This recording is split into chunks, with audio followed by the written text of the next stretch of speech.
This week at Interior, President Biden convened the first White House Tribal Nation Summit of his administration this week.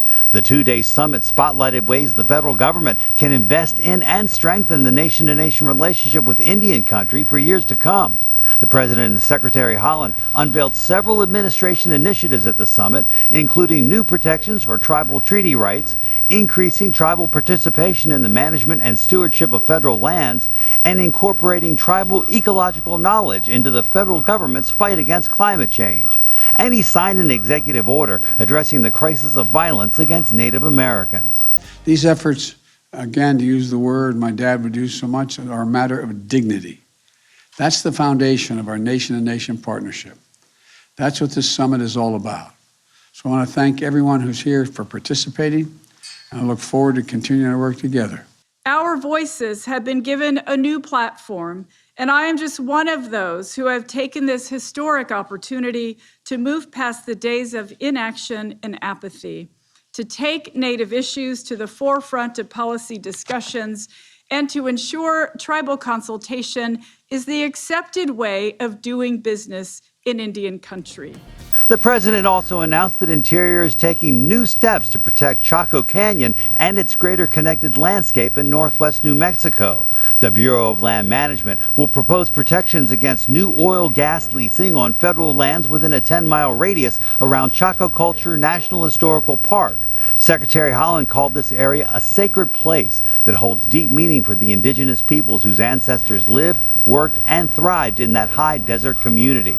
And when it comes to the Tribal Nations Summit, there was no better place to rock your mocks. The Secretary wore hers, joining indigenous folks around the world this week as they celebrated indigenous culture and the significance of moccasins to Native heritage. Secretary Haaland stood alongside President Biden as he signed the bipartisan infrastructure deal into law this week. Afterwards, she joined fellow cabinet members to highlight key portions of the law, which include significant investments to address the climate crisis and its effects on our most vulnerable communities. And with that infrastructure law in place, visitors to our national parks may soon see the use of cutting-edge green transportation technology. Secretary Haaland and Transportation Secretary Pete Buttigieg signed an agreement this week to explore the introduction of self-driving shuttle buses, electric scooters, and electric charging stations for zero-emission cars. Secretary Haaland joined Massachusetts leaders in Barnstable this week to commemorate the groundbreaking for the Vineyard Wind 1 project, the first commercial-scale offshore wind project in the United States. This project is the first of many that will contribute to the Biden-Harris administration's goal of 30 gigawatts of offshore wind energy by 2030 and to Massachusetts' goal of 5.6 gigawatts by 2030.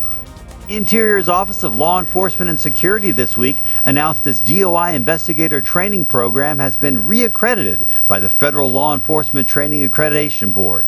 The program provides investigative training for the Bureau of Indian Affairs and Tribal Organizations, the Bureau of Land Management, the U.S. Fish and Wildlife Service, the National Park Service, and the U.S. Park Police.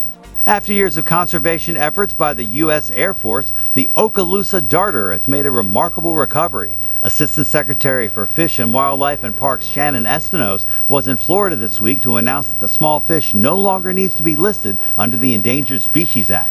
The Okaloosa darter is found solely in 2 Florida counties. And our social media picture of the week, it's autumn in Arkansas, as we see in this stunning image of Hot Springs National Park. The park turns 100 this year, but the landscape is ancient, and it's home to thermal springs, mountain views, incredible geology, abundant creeks, and forests ablaze with the colors of the season. Make sure you follow us on Facebook, Instagram, Twitter, and YouTube. That's This Week at Interior.